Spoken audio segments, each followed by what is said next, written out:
This episode is brought to you by thedolphinwars.com.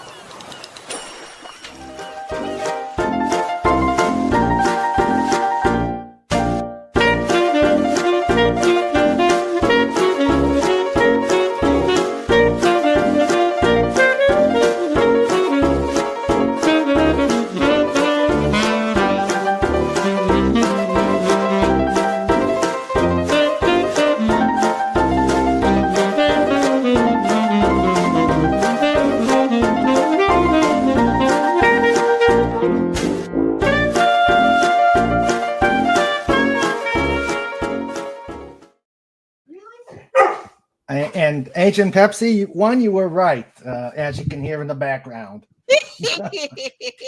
Arf, arf, arf, arf, arf, and arf, woof, arf, arf, arf, arf, arf. Arf and a woof. Hi, Sandra. Hello, Sandra. And hello, everybody. Welcome to episode 414 of Radio King Dolphin TV. We'll be doing Not Ready for Pod Time Players. We'll be doing the next part of All's Fair, a Dolphin Wars novel, If Wishes Are Fishes.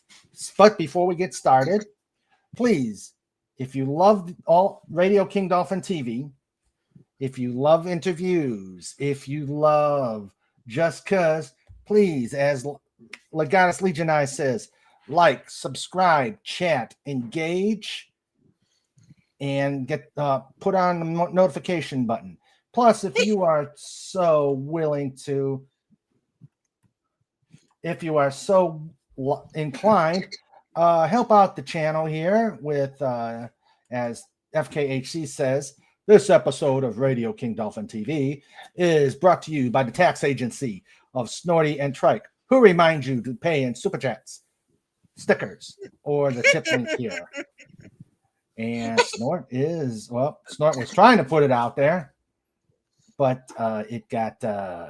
it's not working, so we will move on. And Max got booted, but I would like to, he'll be back. But first, I would like to welcome the lady contingent of this theater company. Agent Pepsi 1, how are you doing? I'm doing well. I'm doing well, though I'm tired from the germ reactors today, but you sound much better. You sound much better. Thank you. I feel much better, and that's the important part. Yep. And anti-derivative Jill in her Halloween outfit. How are you doing, Jill? Doing wonderful. Yes, I still have this hat too. It's just in my closet somewhere, and I'm doing great. Yeah, ready for Halloween. I found the decorations. I had lost them, and now I found them. Oh yeah, yeah. There's a house an apartment across the street from me. They go all out for Halloween. Every time I look outside. It looks like Halloween exploded across the street. Oh, I love it. And poor Trike, he sees all the moving things. He starts barking when we have the front door open. So yeah, he's not sure what to make of it. Don't have any of the moving parts things. Those are cool. Maybe one day I'll buy those. Oh yeah. Oh, and there's candy everywhere. Large candy, including a big chocolate bar. Oh my God. Yeah, it is. Wow. Like I said, Halloween exploded over there. Okay, and there is the tip link. Please, again. I couldn't leave chocolate outside; it would melt. Yeah, no, I guess it's a blew up. Oh, and Max is having internet computer issues. Where is this? Is Gumby already starting? All right, we'll give him some time. In the meantime, I will welcome who we have right now. We have primarily the Lifeguard Corps. First off, our producer, Sandra. Remember, this is King Dolphin TV in color, stereo, where available. And of course, you hear Trike in the background.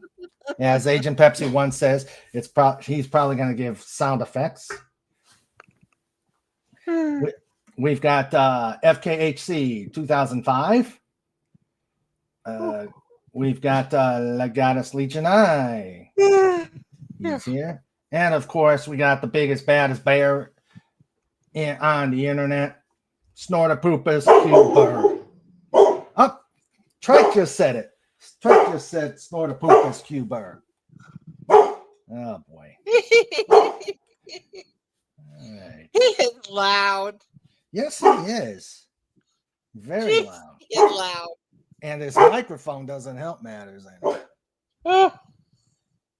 And hello, Crouching Tiger, Hidden Swift. Magic. Magic. Tiger Swift in the trash can. I'm sorry. I am so sorry. But I still love you, though.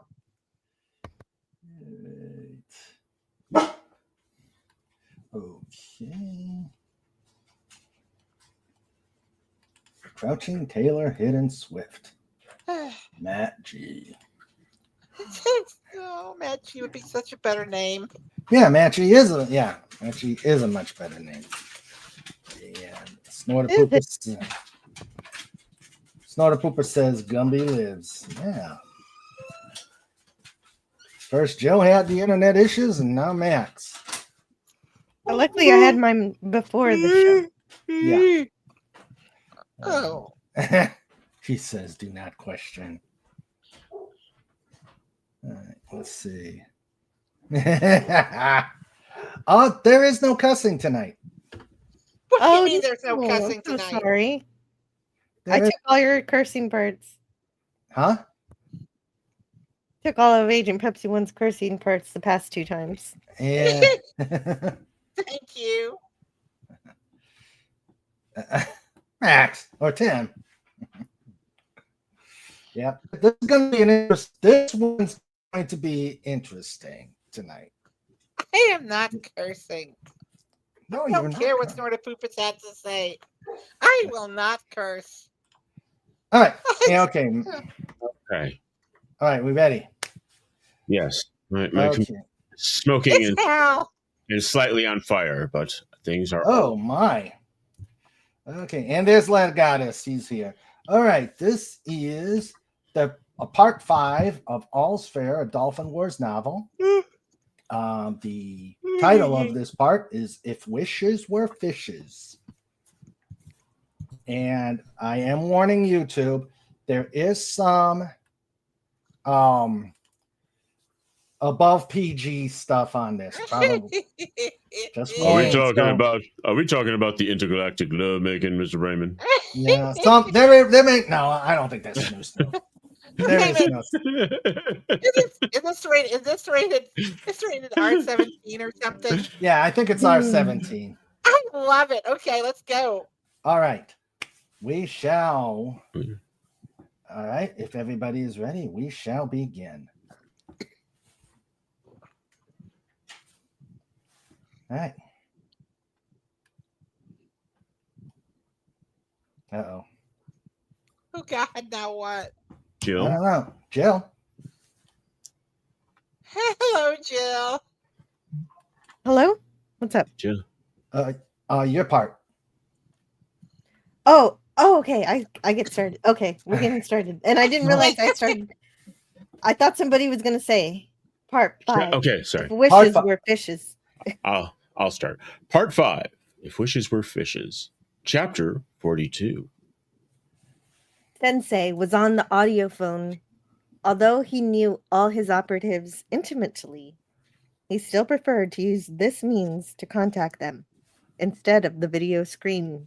He said, Cocklu, I tire of this charade.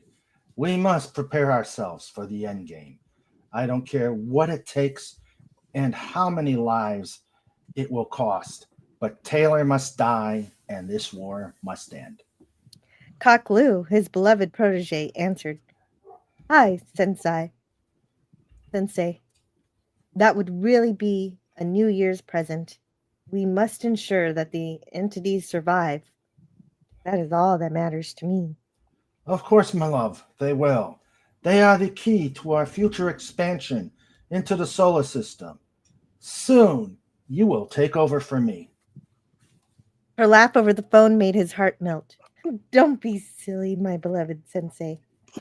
You will outlive us all. One instant sure, continuity in all things. Always remember this. At Winsong Estate, after wishing her mommy Happy New Year, Katrina lay in her crib, looking at the ceiling and sucking her thumb. She thought, I miss Daddy. I wish he would come home and be with me and Mommy. Suddenly, she heard in her mind, We miss him too, little sister. She turned on her belly and looked around with her big eyes, but could see nothing. You are the one, little sister. We have sought you for such long time. Who are you? I'm Katrina Hugh Ando. I am Tarav, and she is Akira. Do you wish to see us? She wiggled in her crib happily and thought, oh boy, something new for me to experience. Show me, show me. Close your eyes, Katrina.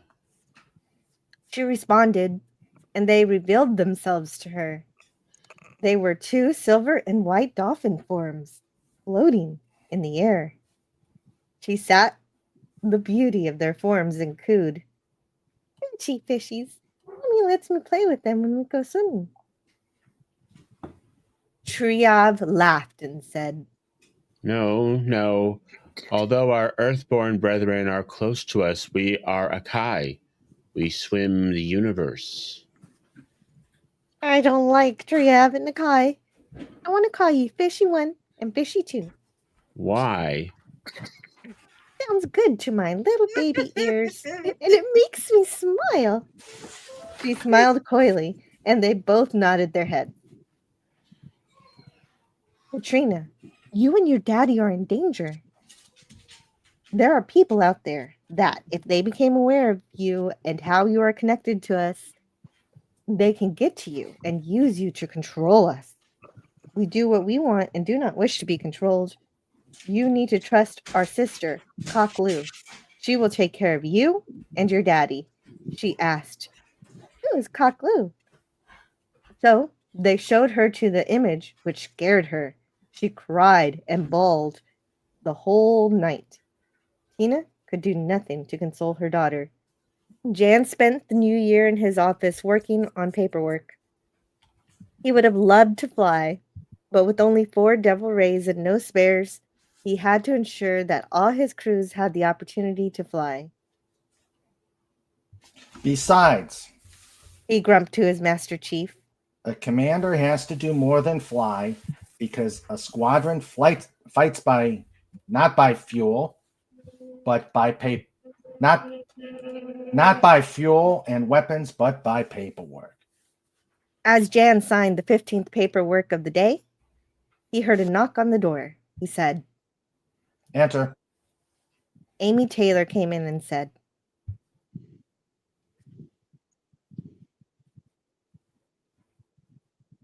Oh, I'm sorry. Morning, Skipper. You wanted to see me? Yeah, take a look at this. Jan handed it to her. It was the beginnings of a plan to expand the squadron's maintenance building for the Devil Rays. Currently, they were being worked on the ramp because there were no hangars that could fit these behemoths. He wanted to propose a plan to Hart and McCaffrey and request that they have their own maintenance facility. I need this maintenance facility proposal so I could present it to the brass. Yeah, I bet. I get complaints about us tearing up their ramp. Also, you guys are saying that they have to be more careful or they may lose things. Well, that's what happens when we invade somebody else's ball yard. I want you to look into us moving to Base Bravo. It hasn't been used since the war started and has some hangars that might fit our needs. Also, I want you to get a taste of your first staff project. As they told me when I was exiled to plans, it's nice to round out your experience. I always thought it was such bullshit.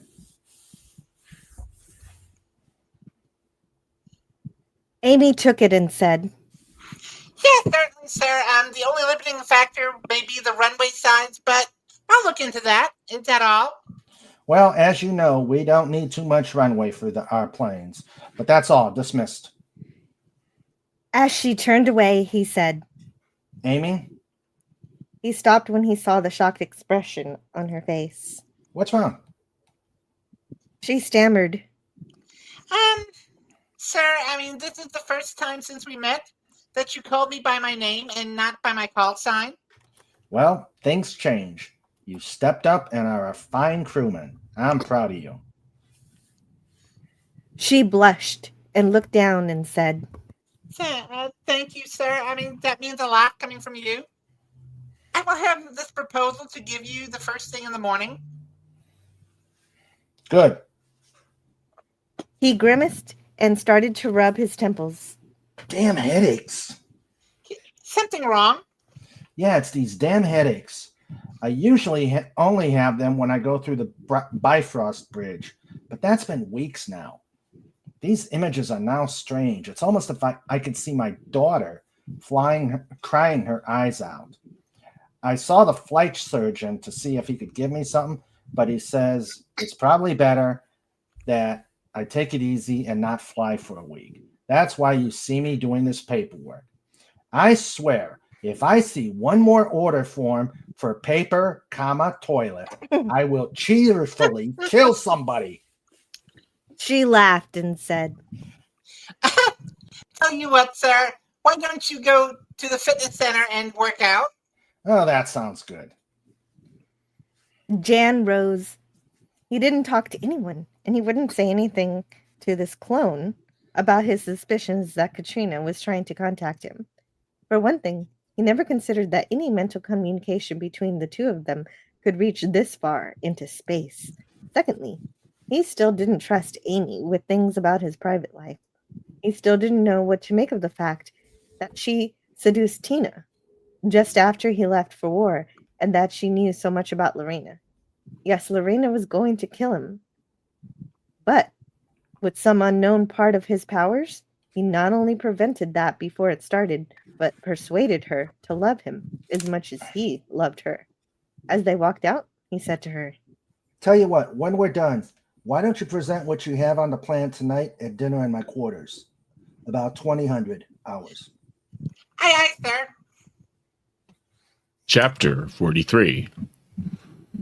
It was just after New Year's Day that Johann Taylor read an after-action report in his office.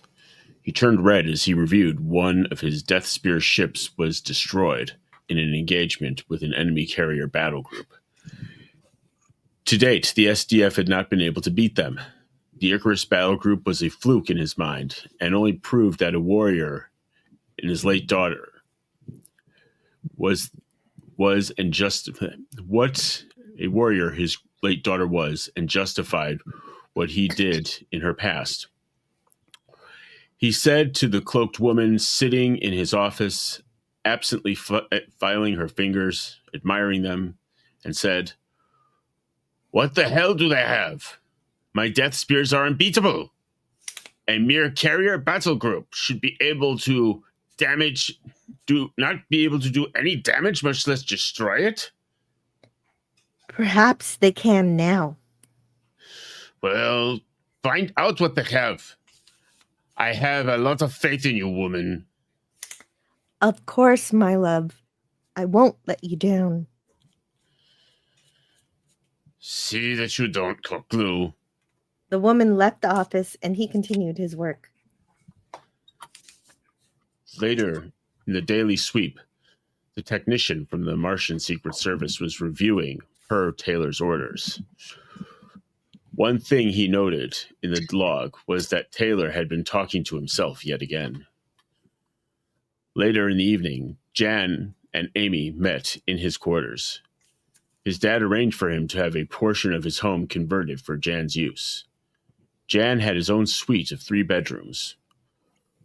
One that he converted to his combined office and meeting room. He had his own kitchen and bathroom. Amy showed up in a conservative skirt and blouse. Jan was in khakis and a polo shirt with the logo of VQW 52 on it. When the house steward escorted her to Jan's suite, Jan was cooking a meal. It was roasted duck, scalloped potatoes, and a salad topped off with Riesling wine. Amy looked at him and smiled.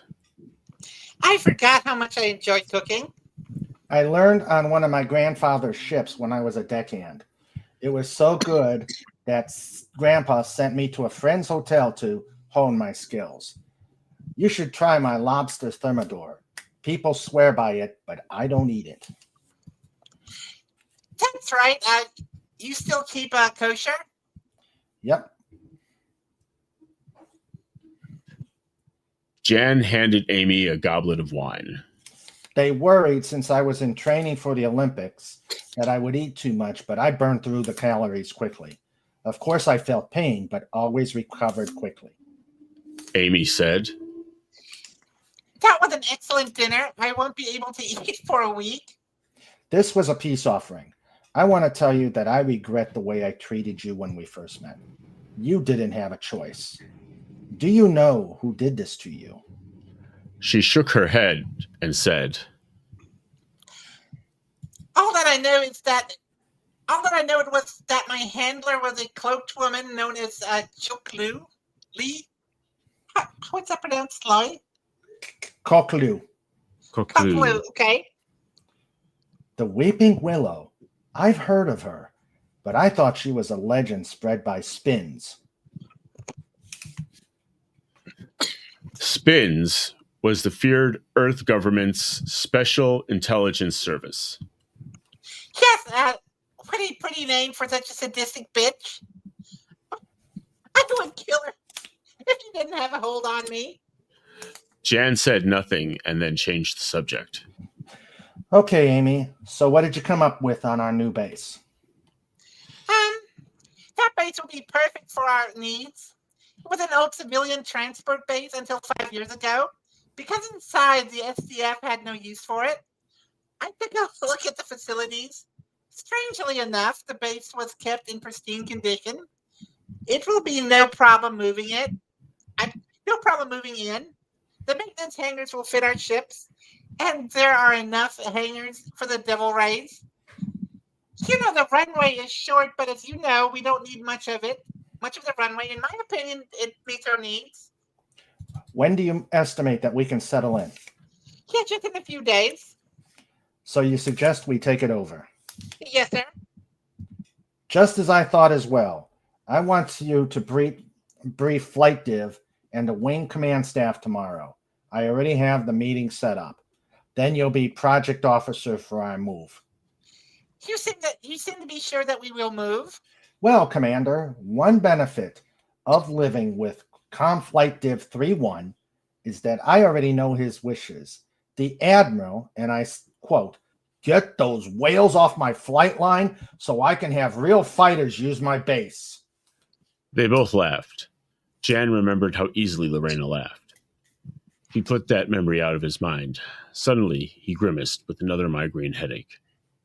Amy had a concerned look and asked, Yeah, another migraine, Jan? Jan nodded, and she stood up and got behind him and started to rub his temples firmly. This started to soothe his headache. He then remembered that this is what Lorena did when he had headaches. After 5 minutes of the massage, he whispered to her, Please don't. Yeah, I'm sorry, Jan. It's just that I never let Tina do this for me. This was special between Lorena and me. I know, Jan. I remember that I am. We've already been through that, Commander. Amy looked up at him and said, I think I'd better leave, Commander. I have a briefing to prepare for tomorrow. Thank you for the lovely dinner. She stood up and walked out of the suite. Chapter 44. Tina was concerned about Katrina. Since the initial crying fit, she continued to be sad and aloof. She would eat and drink, but that was just it. She no longer played. But what made Tina sad and concerned was that she quit speaking to her mind in her mind. Jen requested that for their sake, that they tell nobody about her gifts, not even his family. She respected his wishes, but wanted somehow to help the baby. She thought about talking to her grandmother-in-law, but didn't want to impose. She felt that she was an outsider. She then thought about talking to her grandmother-in-law, but hesitated because she frankly was afraid of her. Yeah, her street sense might have been dulled by motherhood, but she still had a strange feeling about Tanya. So she kept on her own counsel and prayed that her daughter was not going insane. She reflected on a special little one that in her life. When she started turning tricks, she made absolutely sure that no one took birth control. She was proud of the fact that she had never accidentally gotten pregnant. Then hold on a second. I lost my place.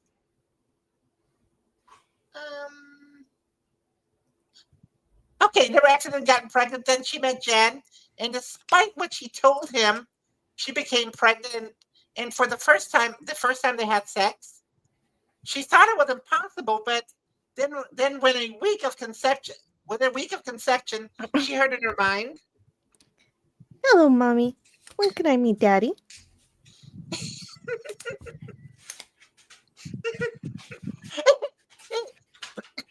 Excuse me. It was then that she knew she had a special child. After Jen and she got married, he confided in her that special gift of clairvoyance. She made her feel closer. A second. All right. She made her feel closer to him, but the same time afraid of her daughter. Even though his family knew of this gift, he still wanted to keep Katrina's abilities secret. He thought perhaps he knew something. Katrina napped in her crib. Her mind wandered. She saw the tail swimming toward her happily. She thought angrily, "Go away, fishies! I don't like you anymore." Katrina said sadly, "Why, kitten? You showed me the bad woman is my grandma. I'm scared. She is bad, and you two are mean." And Karen said, She is not bad. We love her. She has been good to us. She can sense our thoughts. Please, little sister, hear us out. Tanya is out to protect us. Our power is great and can be dangerous to those who do not have awareness.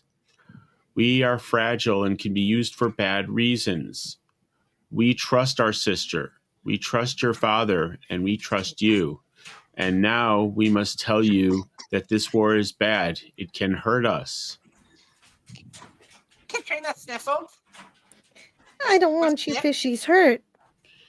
We don't intend to be hurt, but it is time that we talk to our brother Jan. We must make him well. "Make him well?" We had to remove his ability to talk to us in order to protect him and our sister Tanya. It was important to us all. Do you want to talk to your daddy? "Yes, I do. I do." Yeah, she clapped her hand, and which caused Tina to look at her and smile softly. Chapter 45. Jan landed Devil Ray number 101 flawlessly on the runway at the new home of VAQ 294. He taxied the large craft to its parking spot. When he disembarked, he saw the two new Devil Rays, 105 and 106, at their parking spots and thought, they sure made good on their promise. Two new Rays will go a long way. Officially, the base was known as Theta 7 Bravo. The squadron called it the Manta's Lair. Jan looked around and he saw the work that the engineers were doing. They were extending and repairing the runway and rehabilitating the quarters so that the officers and men could inhabit them. He was surprised at how quickly things happened for his squadron once the brass approved Amy's plan to move here. Administratively, they still belonged to VQW 52, but they took over the base and became their own entity. John walked over to the base commander, Captain Rhonda Mackenzie. She was the CAG on Halsey, but was wounded in a battle. He noticed her prosthetic hand as he saluted and said, "Commander Ando reporting with VAQ 294. She returned his salute and shook his hand with her prosthetic hand. Good to see you again, Commander. How is your dad? I flew for him in one of the squadrons. He's doing all right, ma'am. She pointed at the hand and said, I thought this would keep me out of flight, and I would be cashiered back to Earth. I owe him. When they decided to move you, he called me and said, Ronnie, I need a base commander for a special mission. Hell, I didn't even know. I didn't even let him finish. I said, Skipper, I'll do it. Jan laughed. Well, that's my dad. He can get anyone to do anything. Well, now that we're here, I'll see about getting you checked out. She sniffed and said, You don't have to do that. I know I'm grounded. Not necessarily. Why don't we see if you can pass a limited flight physical, and then we'll see what happens. Tears welled in her eyes as she said, Commander, that would mean a lot to me. That sounds like that would mean a lot to me, but that sounds like patronizing. Not at all. An extra crewman can come in handy. Jan followed one of his father's philosophies, that even if someone is injured, continue to make them feel worthwhile. His dad explained to him that even though she couldn't be a pilot with her injury, she may become a valuable member of a crew. Also, there would be benefits in doing this. If she was made a part of the team, she would make sure that the squadron would get all the support they needed. Well, we'll get to your command staff. You'll get your command staff a tour of facilities and get your people settled in. After the tour, he went to the squadron operations building to look at the first day's schedule. Now that the squadron had 2 new devil rays and 8 more crew, soon to be 9, he was able to flesh out more sorties and be more flexible in the taskings he received. After holding the squadron meeting, he ate with the enlisted members of the squadron and went to his quarters. It was a single-person dwelling with 3 bedrooms, 2 baths, a large living room, and an office conference room. He sat on the couch and read his mail. He saw a letter from Tina. Attached to it was a picture of her holding Katrina. He was concerned that the baby had a scared look instead of the happy face that made him laugh and smile all the time. He wrote a short note to them and then went to bed. After he closed his eyes, he saw Katrina on his lap. She smiled and said, Hi, Daddy.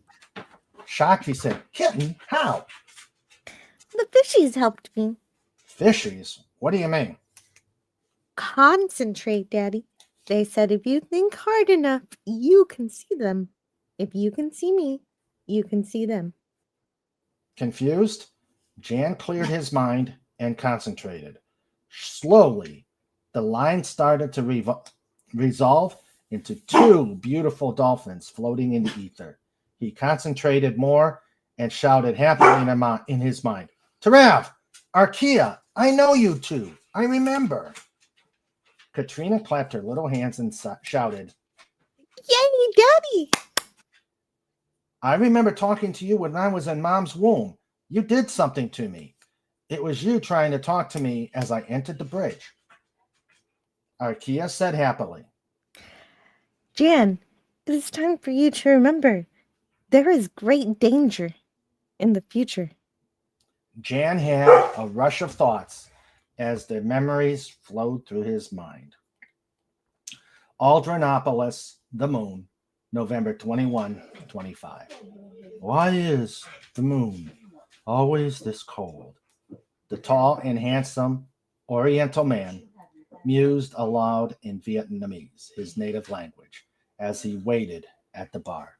It's times like this that I miss fishing on the China Sea with my father. It is always so warm there. When Ando waited for his contact, the week before, he was notified that he had a mission and that he needed to get to the moon. He cringed because he always hated to go into space. Ando was 41 years old and a successful businessman and accomplished shipmaster. He was a descendant of the famous Vietnamese general Vo Nguyen Giap, who he idolized and used as his inspiration. When his father died 5 years ago, he took over the family shipping company, a modest concern at the time, and shrewdly and ruthlessly made it into a multinational conglomerate. East Wind Shipping Company vessels could be seen at every port of call on Earth. Their cruise ships took tourists to the world's vacation spots, some of which were owned by the company. People asked him why he never took his business out into space, and he always told them the same thing. It's too cold out in space. What's wrong, my friend? The pale, red-headed man said to Ando as he approached and gestured for a round of drinks. Ando turned around and saw his old friend and mentor, Johann Taylor. He smiled affectionately as they shook hands, and he said, Johann, my friend. Sorry. Johann, I screwed up.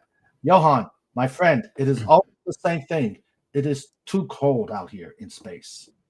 Taylor laughed and said, When it's as cold as your heart. Johann Taylor was 50 years old, and the red hair was starting to turn gray. He was muscular and fit, with only the pale skin attesting to the fact that he spent all his life in domed cities. He lived his life as a miner and He lived his life as a miner and worked hard in the mines on Mars. The one feature that everyone noticed was his cold, dead eyes. It was like looking at death itself. Ando said, "My heart is only as cold as yours, my brother. I could always count on you to be late." I just wanted to see you suffer in the fine climate of this wonderful city. Aldrinapolis was one of the first cities on the moon. It was founded on the lunar North Pole, which was rich in resources at the time. As the years passed, it became the industrial center of the moon. When that happened, the more affluent people started to move out of the city to nicer environments such as Armstrong City and Tranquility Base. Aldrinapolis became decrepit and seedy as a result. It was the perfect place for these two friends to meet and discuss private matters. Taylor sat down and waved for a waitress. She came by and ordered a beer for himself and white wine for Nguyen. They were quiet until she brought their drinks. Taylor asked, "How are Irina and Tran?" "They are fine. Tran is in his sophomore year of high school. I want him to take over the family business, but he has his heart set on the academy. He always had his head in the sky." He sipped his wine and said, "Johann, you should settle down and have a family. To quote someone, it is the most important thing." You know me better than that, Nguyen. My work is my life. After Taylor grew tired of working in the mines, he was recruited into the Special Intelligence Service, SPINS, which was the covert intelligence, espionage, and counterintelligence arm of the government. He worked as an operative for 20 years. He knew all the hellholes of the moon and Mars and did many black operations and dirty deeds to protect and defend the Earth. He was content to work alone most of his career, but that eventually changed. On one of his few visits to Earth, he encountered a bright young man with potential. Taylor needed to discreetly go to South Africa on a mission. He suspected that he was already discovered by his target and needed a cover. So he contacted the East Wind Shipping Company for help. East Wind had many contracts with the United Earth government and was willing to help him. He booked passage on a freighter, and in exchange, he worked as a deckhand. It was there that he met Captain Nguyen Tan Ando, the ship's master. Ando was tough, but fair to all the crew, and the two of them became fast friends, playing mahjong and poker together. Taylor was rarely caught unawares, but to his surprise, Ando figured out he was on a black op and was willing to help him. Ando's discretion and the fact that Taylor needed him kept him alive. After Taylor reached his destination, Ando gave him his contact information. Taylor was surprised a second time after he found out that Ando was the owner of East Wind, and he placed its resources at his disposal. After he completed the mission, he decided to stay with Nguyen when he went home to the company's world headquarters in Haiphong, Vietnam. Nguyen never expected to see him again, but was still the perfect host. He took Taylor to the family estate on Hon La Island, just south of Da Nang. There, Taylor fished out in the China Sea, and Nguyen ensured that he had female companions. After the visit, Taylor offered him a position in the spins. Nguyen accepted, and thus began a long friendship. Taylor trained and mentored him to be the perfect spy. They were so close that he asked Taylor to be Tran's godfather. Johan was touched by the honor. So, Johan, what is the mission now? The miners are starting up again. This time we believe they're forming terrorist cells on Luna and Earth. Our job is to try and infiltrate one of the cells and see how they're organized. Do we have any contacts yet? Yes, his name is Pietro. We'll meet him tomorrow. So we have the rest of tonight. I am sure we can get some female companionship for you. Even though Nguyen loved his Ukrainian wife, Irina Katerina, with his heart, he had one failing. He had a compulsion that drove him to other women for one-night stands. He was careful about keeping it from him. Johan chided him about this every time. He felt that in their line of work, mixing business and pleasure was a recipe for disaster. Certainly we can, brother. In fact, I have scouted out a place that we can go to enjoy the carnal delights of the workers' paradise. The next day, Nguyen was battered and bloodied when he heard a familiar voice say, "Ah, you're finally awake, my friend. You are such a fool. I told you not to think about with your cock. And look what happened. It was so easy to take advantage of your obvious weakness when..." Andrew whispered through swollen lips, "You son of a bitch." He remembered when he brought the two women over to their hotel room. He had a glass of beer, and that was the last thing he remembered until the splash of water woke him up and two burly men started working him over. You always knew I was. Why are you doing this? We are brothers. Yes, we are. But I'm a Martian first and foremost, Ando. A new order is coming, brother. I am working to free Mars from the oppression of Earth. But you always told me that the government was worthy of protection. I lied. I used them for my own purposes, and their usefulness to me is done. Your usefulness to me is done as well. What do you want from me? You know everything I know. This is punishment for you crossing the line. When you went on that solo mission last year, you assassinated the head of the 4th Miners Guild. What have I told you about that? A message needed to be sent. Precisely, and that is what we are going to do to you. Don't worry, you will survive, but after you are done, you will wish you didn't. Farewell, my brother. He walked out as the men started on Nguyen again. May 1st, 2126. 6 months after he was tortured on the moon, Ando was sitting in his San Diego, California office with his father-in-law, friend, and major domo, Ivan Grigorovich Yvetkin, and read the letter that came in the mail. Father, I was in Rio today.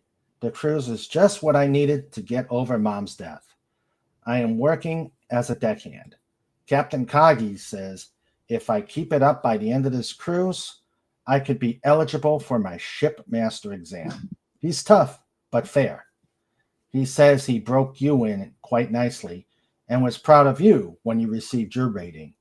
It seems you are the only person he respects. I miss you and hope to see you soon. Send Grandpa my love.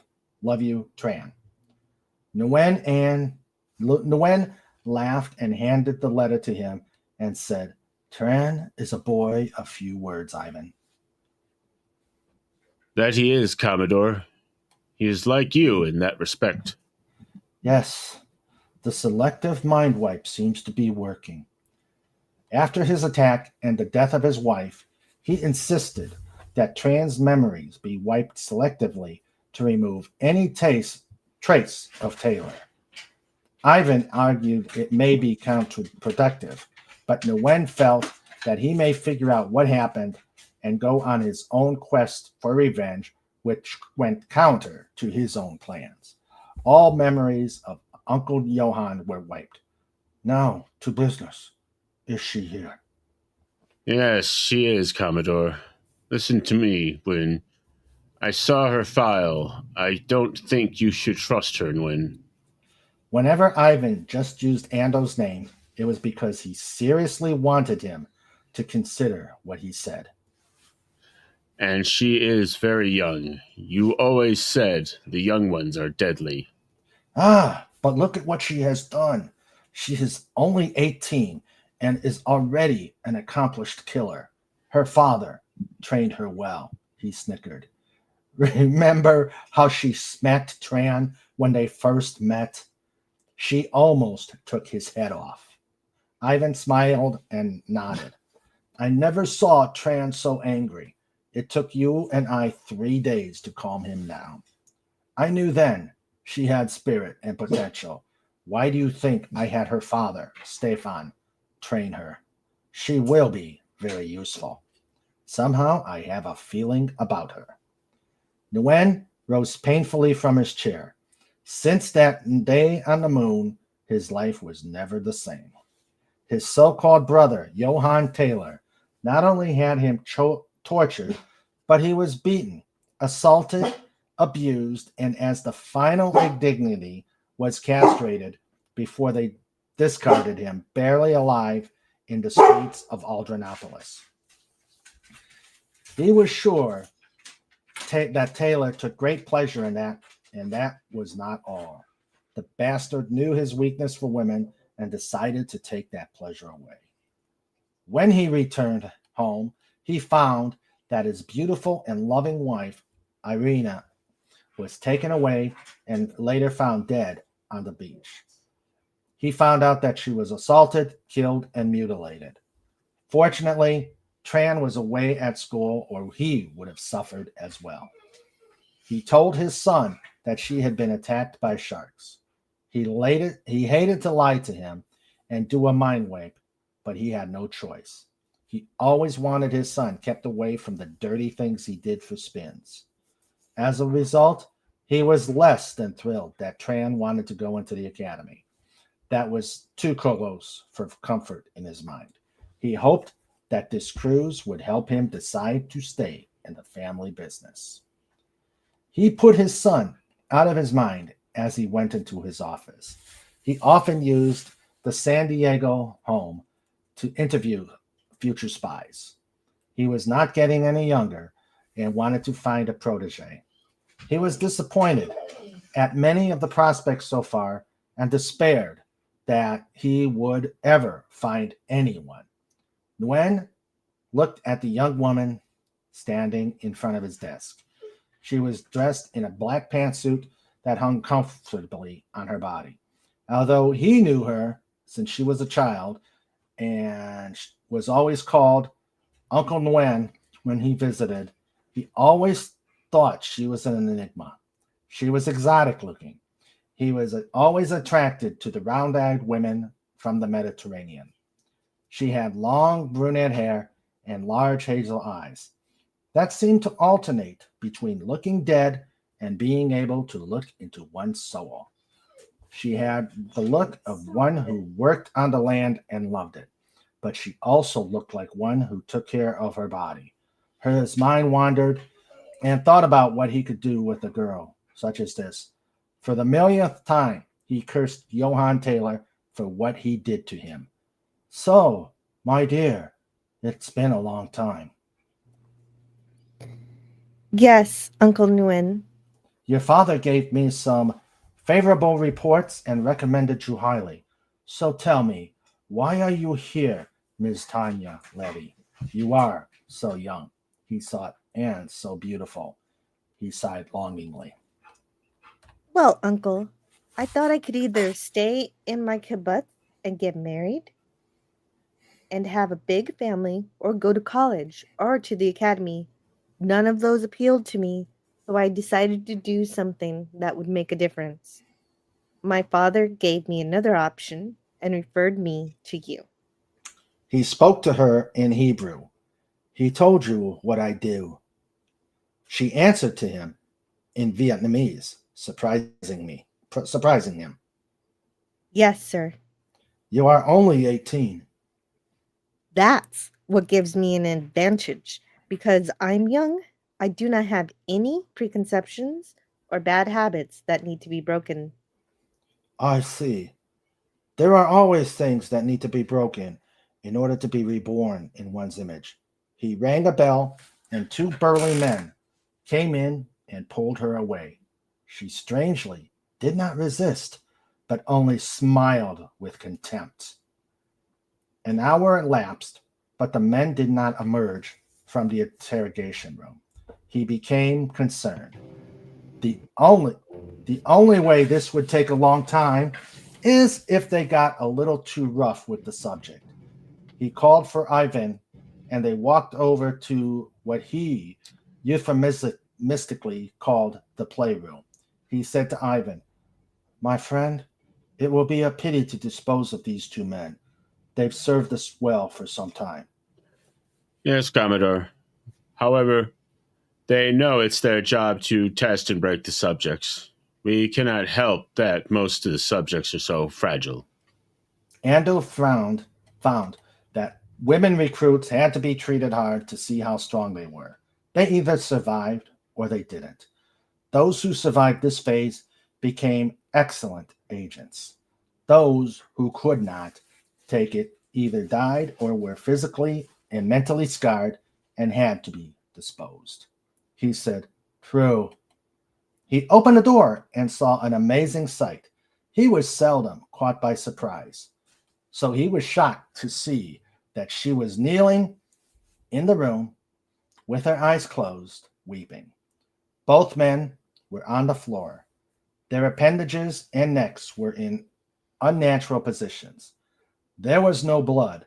However, Nguyen knew they were quite dead. The girl rose and stood defiantly with hardly a sweat. She said in Vietnamese, Uncle, if you wanted to give me a fight, you could have chosen tougher people. "So I see. Ivan, dispose of these. I wish to speak with her." Ivan left to have the bodies taken away. He said to her in Hebrew, "Such a talent you have. These men were normally very efficient." They were trash. They should have put up more of a fight if they truly worked for you. He called for her to be escorted into his private dining room. First, he required that the servants have her showered and give her fresh clothes. She entered the dining room wearing a tight sundress with nothing under it. This served to accentuate her figure and show her assets. He noticed the strange dolphin-shaped birthmark on her. He looked inscrutable as he walked into the room. She said in a soft, deadly whisper, "You sick bastard! What the hell was that all about?" He was truly shocked that she showed no fear and said, "It, my dear, was a test to see if you have what it takes to handle yourself. As your father probably told you, this business is no place for weaklings." "Well, I hope you got your jollies, you son of a bitch. I heard that you were strong and that people were afraid of you. They're mistaken. You're weak. I am out of here." She turned away to walk out. He said, "Wait, Tanya, stay with me. We must talk."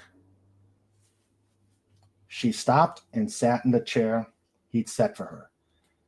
As they were served, he said, "While you showered, I saw a recording of your session. You are very skilled. Your knowledge of Krav Maga is amazing." Ando, I have no wish to be a victim to anyone. I will let you know that I really want to work for you. If I didn't, I would have killed you and Ivan where you stood. "I imagine that you could try, but I have seen enough. Would you do me the honor of being my protege?" She rose and bowed to him and said, "I would, Sensei. Domo arigato. I will make you proud of me." 6 months later in San Diego, Tran had Tanya conduct a training session. During this session, he observed his protege via surveillance cameras planted in a hotel room. Tanya Levy was assigned to find a potential target and seduced him. This was a test to see how much information she could get from her target and evaluate her techniques. She met an SDF petty officer who worked in communications security on board a frigate. The information that she gleaned was irrelevant to him, but she first wanted to see how she interrogated a subject. She was dressed as a schoolgirl, which accentuated her young age and made her seem younger than she was. She exuded a sexuality that surprised and delighted him. He observed this seduction. She brought the subject into the hotel room and then started to disrobe. Watching her entice the subject titillated him. He muttered, "Ah, so sublime, my dear." She knew she was doing this for him, knowing that he can only be aroused mentally. He said, "Johann, you bastard, I will never forget what you did to me." He brought his focus back to Tanya and her victim. She continued to strip, but kept her distance from him. She never touched him, but teased him until he was a blubbering mess, willing to say or do anything to get pleasure from her. After he told her everything he knew, she leaned over to kiss him. As they kissed, she poked 2 fingers into his neck at the carotid artery. The blow was only meant to incapacitate him. Once he collapsed, she got dressed, bowed at the victim, and walked out.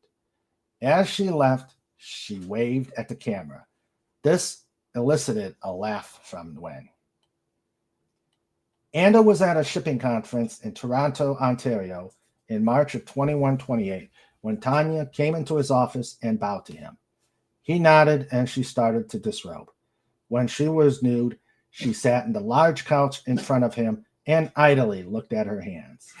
She knew he enjoyed the female body, so disrobed whenever she was with him. It pleased him and made her happy. She knew that since his wife was murdered, and because of his infirmity, this was the only thing that pleased him. She became quite the seductress in her missions. He taught her a lot about the intelligence business. Also, at times when she had to kill, she did so in a coldly efficient fashion, and she always wept over the bodies of her victims. She was now an adept in Vietnamese martial art disciplines. She had no regrets in the choices she made. She knew she made a difference, and it helped that she had a mentor that was a father figure to her. She loved Nguyen. He looked up from his work and smiled. Tanya, you have done well in your training. Nguyen smiled proudly. Domo arigato, sensei. Tanya said. It was her habit to say that to him when he praised her. During her training, he always said that he loved her as much as his own child and was gratified when she would display herself like this out of her love for him. He thought, I would take you as my wife, but you are destined for greater things, my child. He smiled and said, at this time, I will give you your code name and your first mission. Your name will be Koch Lu. What do you think that means? It's Vietnamese for weeping willow. Yes, the name came to me when I saw you weep over the bodies of the men you killed. You are a flower that is both beautiful but deadly. I think it suits you well. You will be a proud holder of that name. Domo arigato, sensei. I will wear that name proudly, and if I ever fail you, please kill me. He was gratified to hear her say fail him as opposed to the mission or the government. He then smiled and said, oh, weeping willow, my dear child, you will never fail me. For the next 6 years, Tanya was one of the best operatives in the intelligence service. The information that she obtained helped in the elimination of many terrorist cells. She had spies everywhere. It was rumored that when discovered, they would kill themselves, not because they were afraid about what the enemy would do, but what Koch Lu would do when she found out. She was also an accomplished assassin. Nguyen was very proud of her. He invited her to his estate for the first time under his employ. This was unusual because he kept both of his lives separate for Tran's benefit. His having her there was a sign of his esteem and love, but to ensure Tran did not see her, he did it as he was away at school. He poured her some green tea and said, Koch Lu, you have made me proud. You have accomplished your missions with skill and panache. Domo arigato, sensei. It's a pity that we can't stop the war that's coming. I feel that I let you down. Nonsense. This was not due to your shortcoming. It is because of circumstances beyond our control. It is through your efforts that we even have an indication of their intentions and capabilities. I especially am gratified that you have access to my enemy. I thought he would be impenetrable. It was child's play, because every man has a weakness, even Johann Taylor. I was able to exploit it, and I am pleased to do it. I know what he did to you, and I hate him for it. I do wonder why you don't have me kill him outright. I want him to suffer as he made me suffer. I want him to be crippled. I want him to be insane. I want him broken before I put him out of his misery. Aye, Sensei. I'm impressed. I did not think he had a weakness. But enough of that. I have a difficult, long-term assignment for you, my child. Hi, Sensei. You are to enter Space Defense Force flight training. He was gratified when all she did was nod. It will be difficult, but I know you will pass the physical and the course with flying colors. Hi, Sensei. The air was warm with the hint of summer coming. Nguyen looked from his ship deployment records in his office at the Windsong estate. Even though there was a war, he still had a corporation to run. The light for his specially encoded channel on his communication panel came on. He saw Tanya on the screen and smiled. It was a long time since he ordered her to go into flight training. He was gratified that she was a distinguished graduate and entered the fighter program, much like Tran did. He was proud of both of them. Hello, my dear. It has been such a long time. I take it you have a report. Sensei, I am stationed on the Boyington. Ando frowned when he heard that. She continued. We are at Mars to support the Bright Wind operation. I know about the operation. It's supposed to end this conflict. Tell me what you think. I don't think it will succeed. I see news from Earth. The masses are sheep. I agree. Yes, it's terrible. The war with Mars has become increasingly unpopular with the population. Even though the Martians had no fleet, their ragtag forces fought the government forces to a draw using a combination of guerrilla tactics and great leadership, such as Taylor, who rose to division command. Sensei, I ran into Tran. He frowned even deeper. I figured you would. You two seem destined to meet since that day long ago. Well, we did, and today he asked me to marry him. I hope you told him no. I told him yes. He said angrily. Whatever would possess you to do that, Koklu? Have you lost your senses? Sensei, I love him. I think I loved him when I slapped him. I love him almost as much as I do you. He scoffed at her. What do you know of love? What have I told you about love? You say that love makes one weak, but he is so much like you, Sensei. He's willful, powerful, and driven. I forbid it. Please don't do that, Sensei. You are like a father to me. I would not do anything to hurt you. I love you, but I love Tran as well, and I will do anything for him. Tears welled in her eyes as she said, Please don't make me choose. You know what your mission is.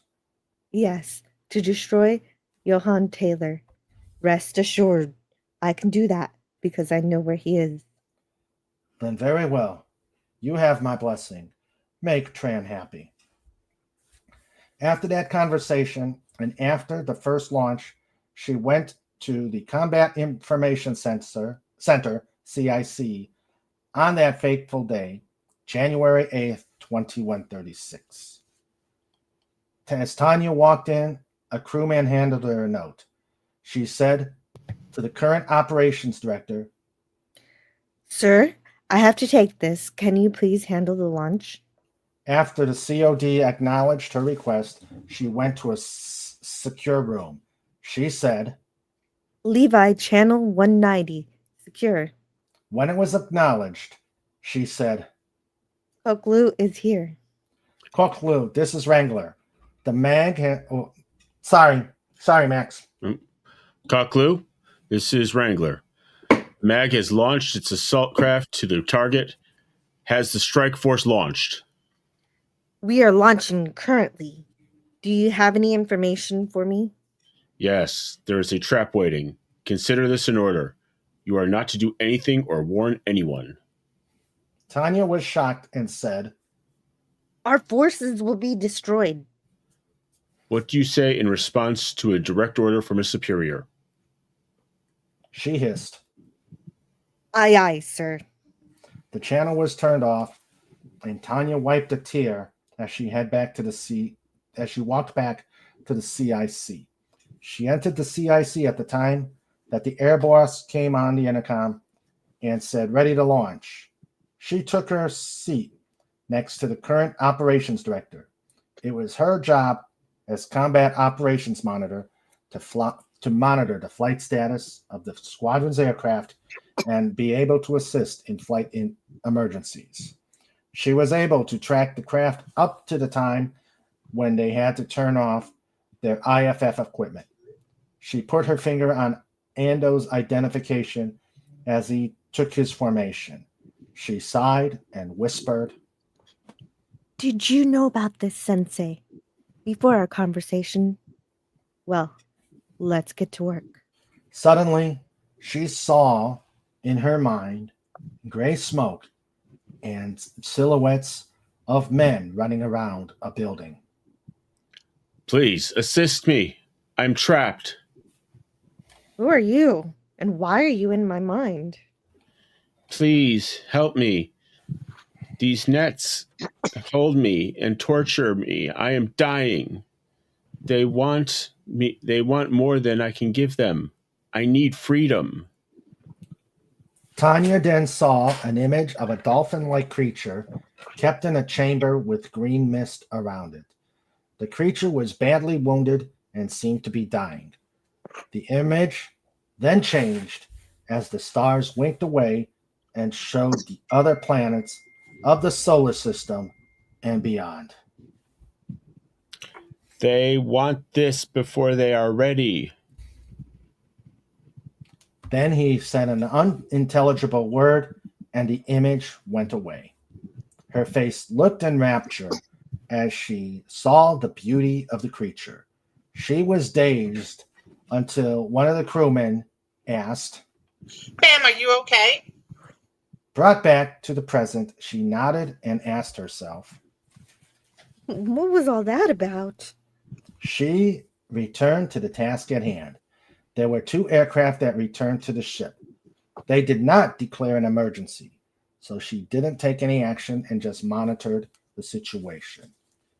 She knew that she would really work after the strike packages reached the time on station. She was responsible for monitoring her squadron once they entered the target area. She looked at her engagement ring and sighed because she knew the mission was heading for a trap, and she could not do anything about it. She knew that if Nguyen was there, sensei or no, she would gladly strangle him. After the battle, Tanya asked for leave and went to Winsong Estate, where she confronted Nguyen. His first words to her were, "Koch Lu, I am so proud of you. You did everything I expected, and then some."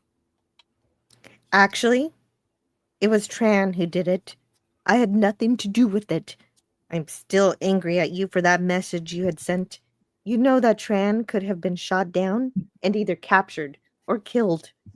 That was the closest in a long time that I wanted to kill you."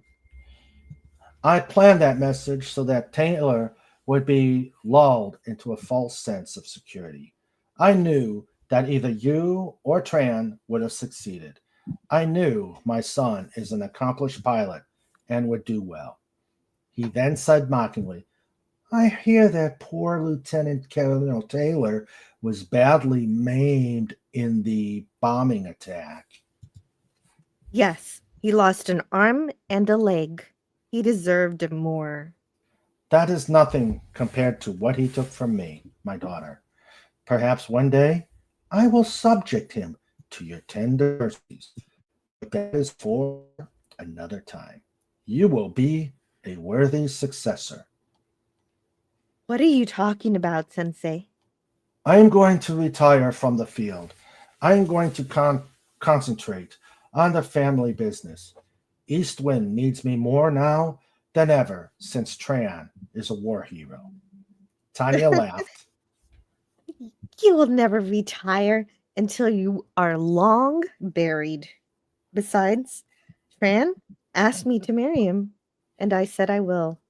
I need to start wiping the blood from my hands." "I see. Well, I hope you bear many beautiful children. I can use an heir.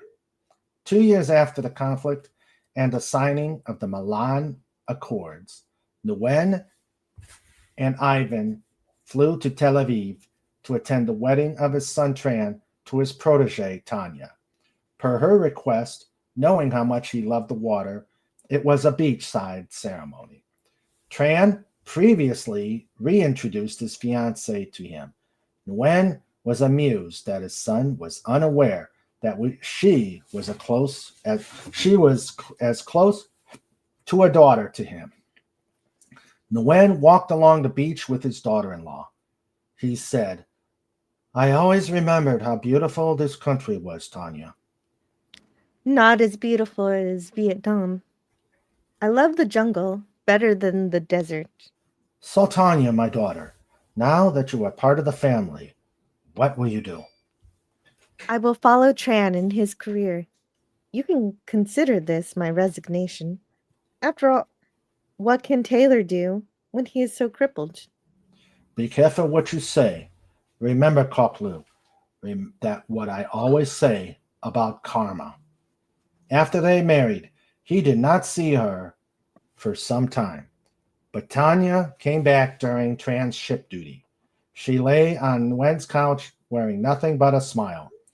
She had done that throughout her career. Even today, she did it because she felt comfortable like this as well as safe from him, thanks to Johan Taylor. She didn't feel like she was cheating on Tran because he did nothing with her sensei. Nguyen touched her shoulder, which made her shiver and say, "Koklu, daughter, I have a project for you." Sighing at his touch, she said, Sensei, I am out of the business. I am here on vacation with Tran before we go to his assignment to Pennsylvania. I wanted to thank you for setting us up with the house there. It will be more comfortable than the officers' quarters. "You are most welcome. I am happy to do this for my son and his bride. But before you refuse the mission right away, please look at this report." Tanya looked at the report and looked at his eyes and asked, Is this true? "Yes, the project will be in Dayton. Who do you think arranged him to have such an early class date?" She laughed. I should have known. You are always the manipulator. Well, this is intriguing. I'll do it, Sensei. She didn't mention that she already had contact with one of them. After all, even she had to keep some secrets of her own. At an undisclosed location, the scientist led Tanya into the large room. She saw a large aquarium and what she thought were two of the most beautiful creatures in the world. They looked like porpoises, but the resemblance stopped there. Their skin was a bright white hue. The second most unusual thing was that they floated in the air. Tanya said softly, with a tear in her eye, You are so beautiful. Hello, my name is Tanya. One of them nodded its head as if it understood. She undressed and climbed in the aquarium and let them look at her. She caressed their flippers and stroked their heads and beaks as they came by her. They spent the rest of the day cavorting and playing. The creatures were giggling happily. After she reluctantly left the facility at the end of the day, she was so sad and could not figure out why. Later, she talked to the chief scientist.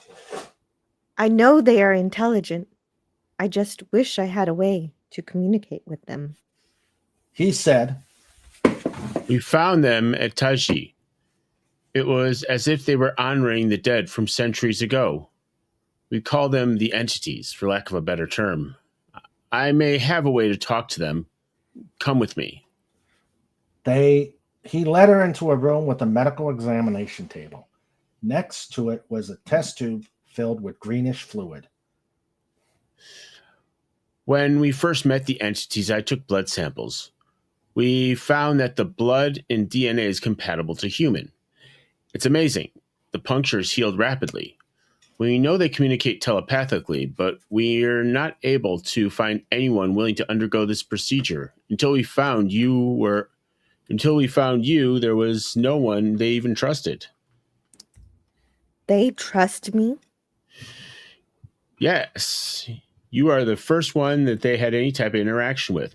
With others, they ignored them, huddled away from them, or attacked them.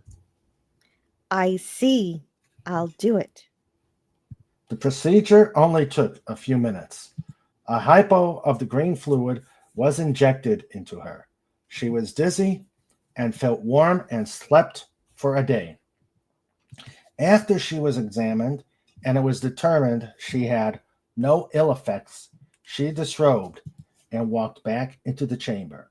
She noticed that her dolphin-shaped birthmark had a faint blue glow. They stared at her and giggled. She smiled and thought, Hello? Can you hear me? I met one of you already. They stood on their back flippers and danced and chittered. One thought, She did it, Triav. The biped did it. She interpreted the initial message from Father and finally melded with us. Tanya had tears in her eyes and thought, Yes, I did. My name is Tanya. We are Akai. I am Akira. Kia pointed at the other one and said, This one is Triap. We are glad you are with us, Sister Tanya. Where are you from? In response, they projected a star chart in her mind. It was too much for her to absorb right away, and she collapsed. Arkia looked concerned and nuzzled her and said, Sister Tanya, are you well? I think so, Kira. It's just that I'm getting used to this. We will slow down and help you assimilate and show you the beauties of the Akai.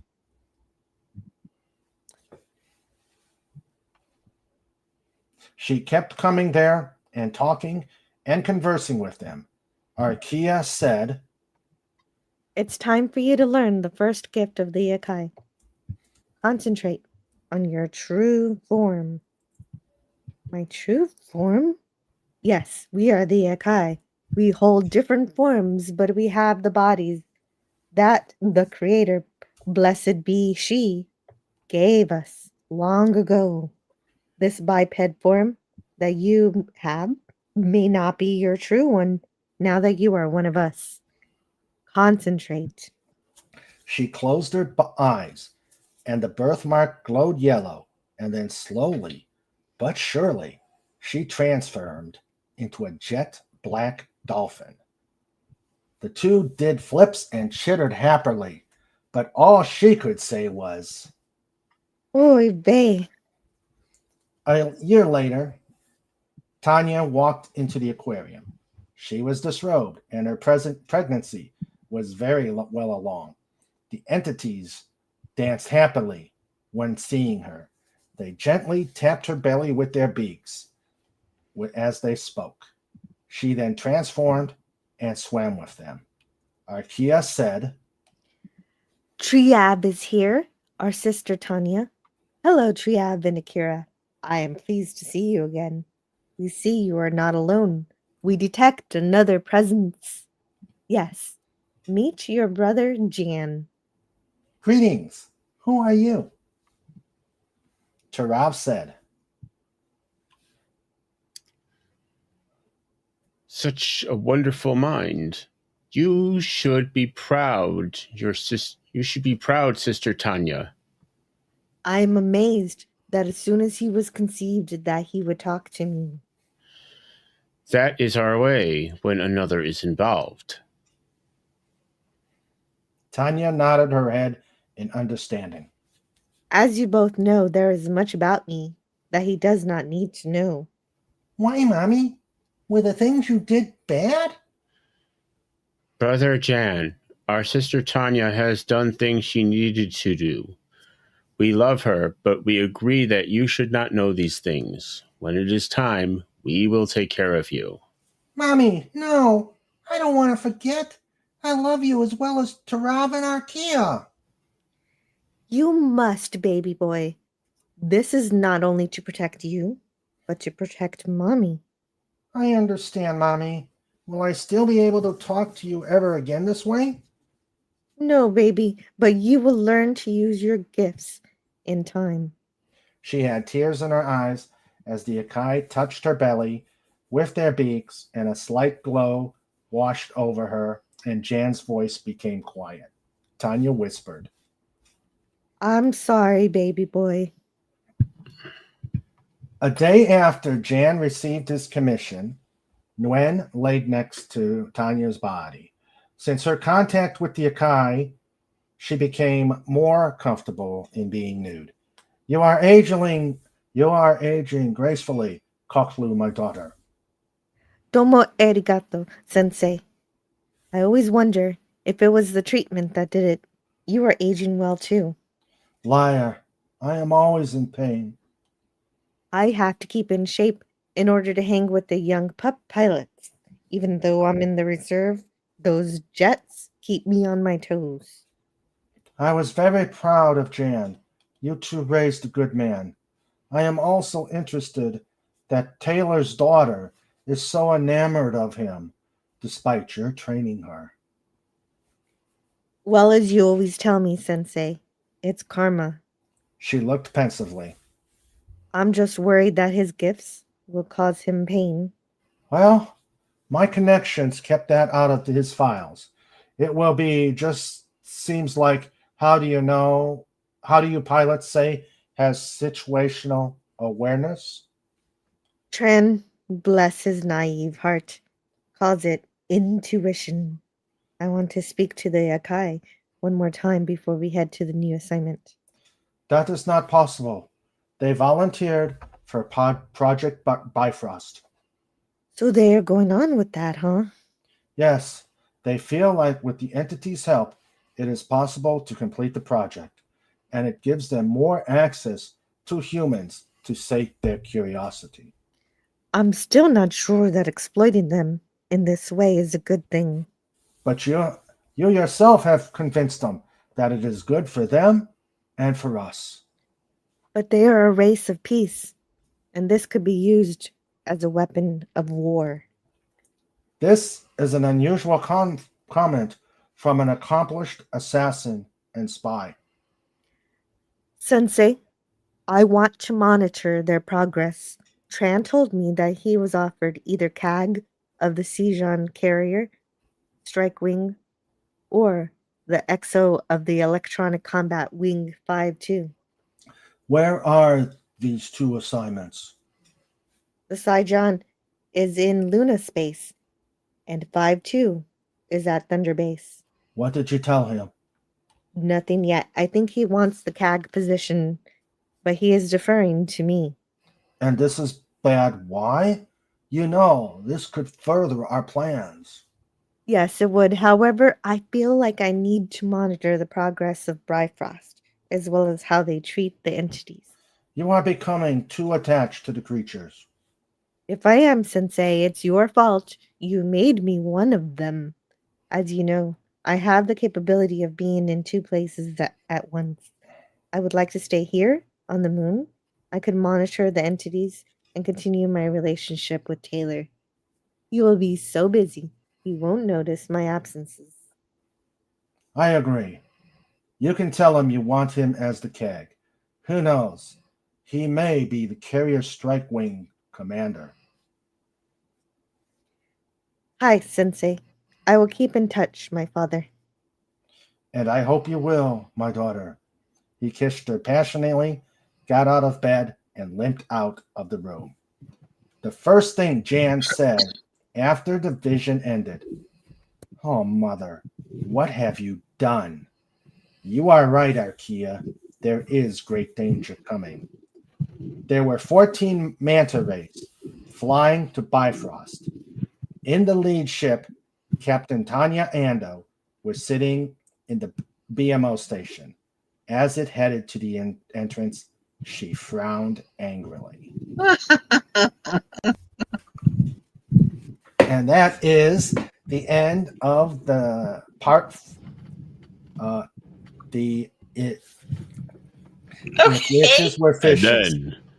And then, just as the peace accords were signed, 500 nuclear bombers piloted by polar bears came through the Bifrost Gate. Yeah, right. Yeah. Admiral Tranando went to his flag mast and said, "That's not supposed to happen." Well, that is the end of the part. I hope everybody enjoyed it. It was really nice. Yeah, we finally got to the dolphins, and now all the telepathy makes sense. Yeah. Yes. And Tanya has become more evolved. Yeah, I had to be a younger Tanya and then go back to normal Tanya, so it was a little odd. Mm-hmm. Yep. So that is it. And the next and final part will be Endgame. It is a bit longer, so we may have to split it unless we can try and combine it into one. But I think it's probably too big to do it on one night. So we're going to split that up in two. So, and that will end All's Fair. This was great. This one was really good. This one was really, really good. And thank you, Old Man Bird, for a $9 and for a $9.99 super sticker. Yes, indeed. Let me see what it was. It's a pair. It's a pair saying thank you. Well, thank you. Thank you. So what did each of you think of the story, of the reading? I really enjoyed it. The last part is a little strange for me, but I did like it. Yeah, I mean, that's pretty good. This is really good. Yeah, I'm wondering who's a dolphin or not. What do you mean? Are these dolphins the good guys or the bad guys? Yeah, basically, because not everybody can. Well, some people can transform into dolphins, is what I mean. Yeah. But what's the deal with Tanya being in two places at once, meaning in her dolphin form and her regular form, or is that what you mean? Endgame will probably explain it. Okay. Snort claps his paws. Legata says, encore. More. Gave you the encore, the 500 nuclear armed polar bears. Polar bears, yeah. Yeah. Yeah. You forgot the planning by the minions. Yeah. Yep, the minions are doing the planning. Yeah. Endgame does tend to will bring it all together. So, but yeah. Marcelo Lopez says, "Gotta drop. This is interesting science fiction. Makes me feel like Star Tide writing." Okay. All right. Night, Marcelo. Can you hear me? Can any? Yeah. Yes. Everybody Yes, we can hear you. Okay, Yes. Sandra is not hearing. Must be a thing on hers. All right. Well, at this point, we will go to. Hold on. Let me see. Oh, goodness, I need a nap. Jesus, I'm tired. All right, let me do something here. Go notes. Yep, I'm getting. Yep, I gotta get the snorter poopuses. Okay, there it is. Snorter. Oh, there it is. Oh God, can I call in for tomorrow? I'll let you. You are so nice. Yes. You're nicer than my boss. Tell him King Dolphin says, no, you can't go in. Unlike Mr. Raymond, I'm sure you have a union. I do not. I do not. Oh. Oh my. No. If there would be one, I wouldn't join it. All right, here we go. It's time for show notes. It's time for show notes. Yeah, with Mr. Raymond and Sandra too. It's time for show notes. We're bringing it on. It's time for show notes. You've all been warned. It's time for show notes. Show notes. This programming change. This Saturday, the 25th, is going to be a birthday program. It's going to be celebrating Trike's birthday, who just had it earlier this week, and my birthday. So both of us will celebrate a birthday on the 25th on Just Cause. On the 29th, we're just going to do the podcast. Let's see. 5th of November, we get back to the Fantastic Four. On the 8th, we travel the world dolphin style. Now that we know dolphins can fly, we will go dolphin style.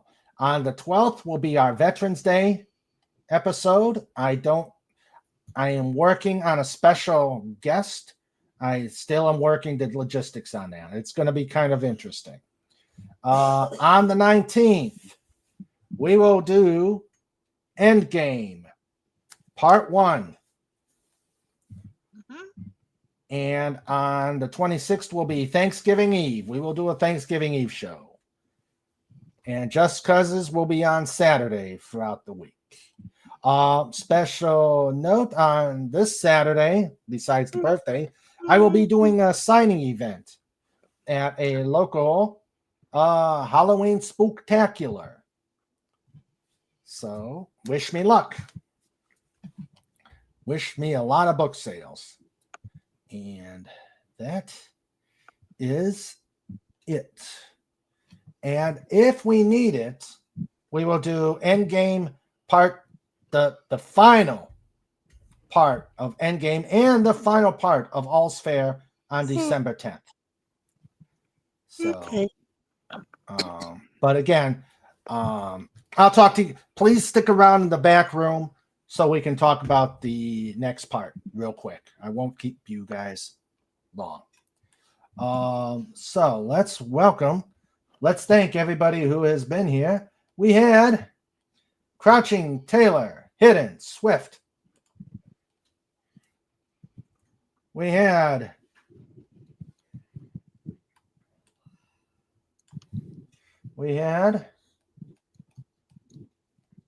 Marcelo Lopez. We had, I think that was it. Old Man Bird was here. Thank you for being here, Old Man Bird. And Snorter Poopus says,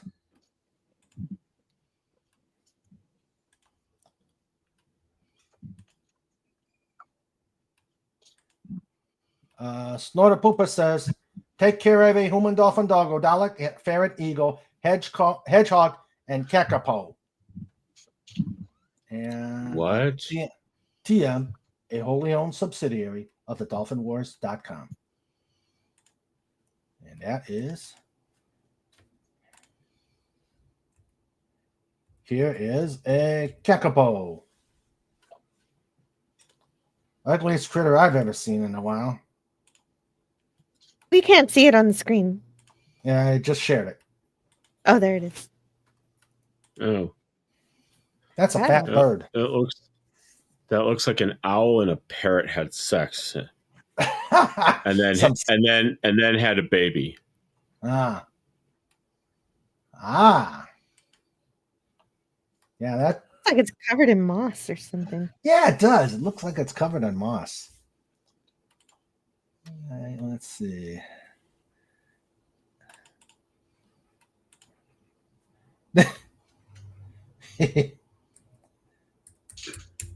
Ha. And a meme from Tim for Snortopopus.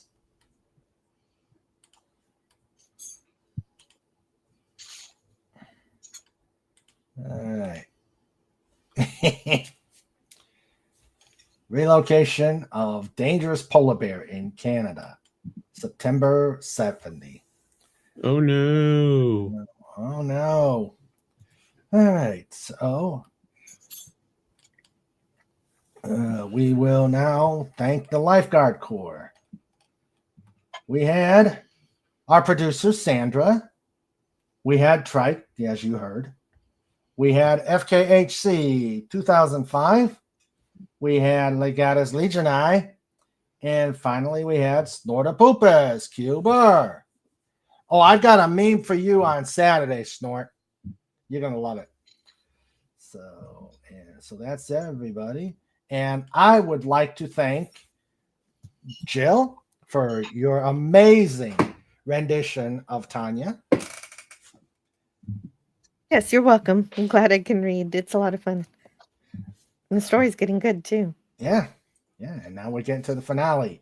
Agent Pepsi 1, thank you for your reading of Lorraine or Amy.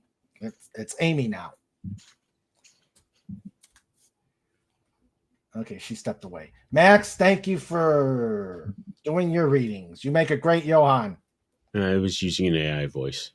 Ah, okay. Just kidding. You are the AI. Yep. Yeah. So, all right. So that is. Are you back, I'm Agent? back.